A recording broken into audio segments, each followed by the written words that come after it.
ما سر قصة أذكى بحار ماكر في العالم؟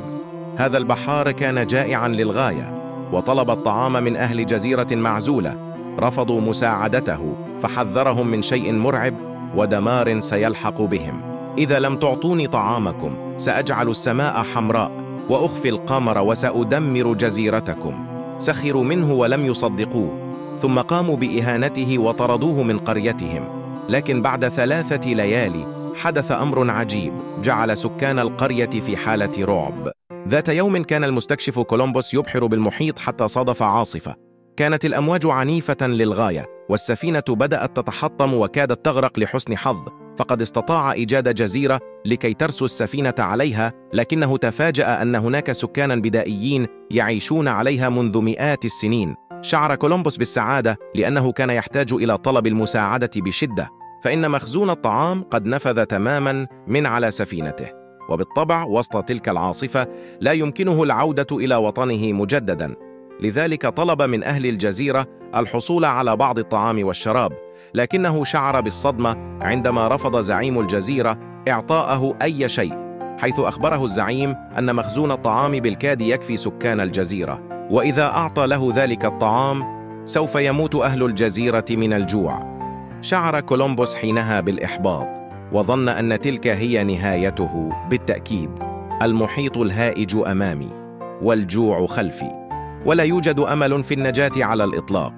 بعد عدة أيام بدأ يلاحظ كولومبوس اليأس الشديد على أفراد طاقمه، حيث نفذ كل شيء حتى مياه الشرب انتهت تماما من على السفينة. حينها دخل كولومبوس غرفته وبدأ في التفكير عن حل لتلك المشكلة، وأثناء تفكيره قام بفتح كتاب التقويم لمعرفة عدد الأيام التي مكثوها. حينها اكتشف كولومبوس شيئا غريبا في التقويم أعطاه فكرة عبقرية، حيث أدرك أن خسوف القمر سوف يحدث بعد أقل من يومان. وبالطبع أهل الجزيرة كانوا جهلاء ولا يعرفون ما هو الخسوف أصلا، فقد أخبره أن بعد يومان ستحدث معجزة سوف تدمر الجزيرة، حيث سيختفي القمر تماما ويظهر ذلك بلون الدم الأحمر.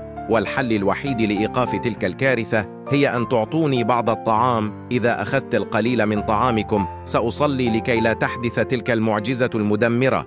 ضحك زعيم القبيلة ساخرا بأعلى صوته، واتهم كولومبوس بالكذب، حيث قام بطرده وأخبره ألا يأتي هنا مجددا ويتحدث عن الخرافات.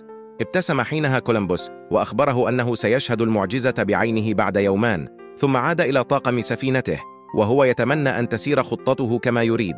وبالفعل بعد يومان شعر أهل الجزيرة بالرعب الشديد عندما نظروا للسماء، فقد كان القمر عبارة عن كرة من الدم. لذلك دخلوا في حالة هلع. أيقنوا حينها أن كولومبوس كان صادقا، لذلك ركضوا جميعا إليه. اعتذر إليه، وزعيم الجزيرة توسل إليه أن ينقذهم من الهلاك. حينها وافق كولومبوس على مساعدتهم، لكن بشرط واحد فقط: سأدخل غرفتي للصلاة، لكن حين أخرج أريد رؤية السفينة ممتلئة بالطعام.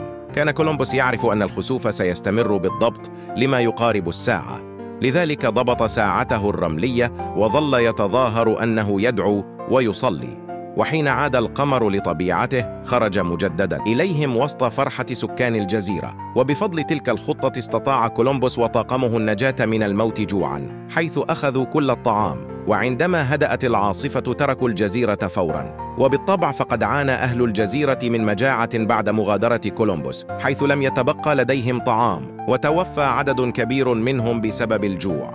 وهكذا أثبت كولومبوس أن العلم هو سلاح يمكن أن ينقذك حتى من الموت، بينما الجهل سيكون سبب هلاكك حتى لو كنت تمتلك الموارد والقوة.